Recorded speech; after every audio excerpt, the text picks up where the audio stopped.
Le choix du rouge se confirme pour ce début de semaine. La bourse de Paris fait les frais du ralentissement de la croissance en Chine.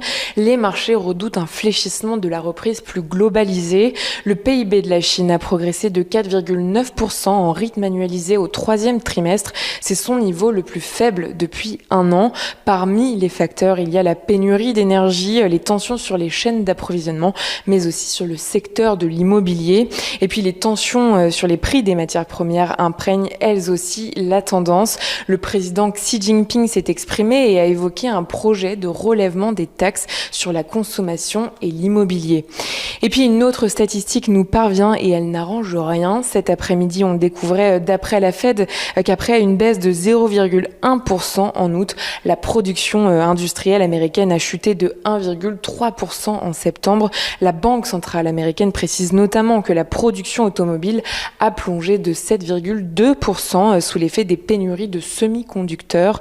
Les taux d'utilisation des capacités industrielles s'est dégradé d'un point à 75,2%.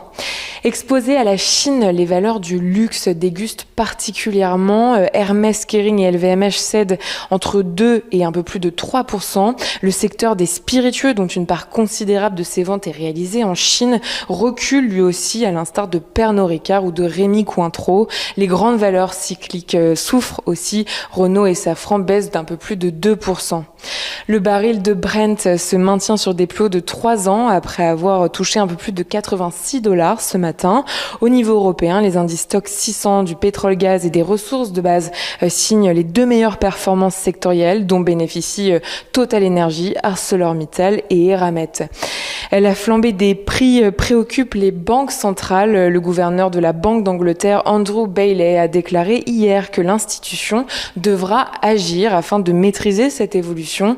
À noter que la Banque d'Angleterre a récemment prévenu que cette année, le taux d'inflation devrait atteindre les 4%, autrement dit le double de son objectif.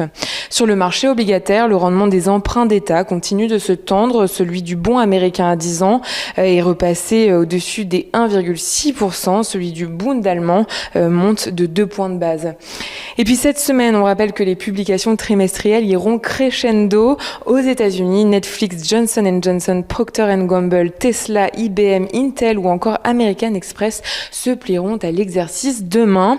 10 sociétés du CAC s'y prêteront elles aussi demain, à commencer par Danone, suivi de Kering et Vinci après bourse.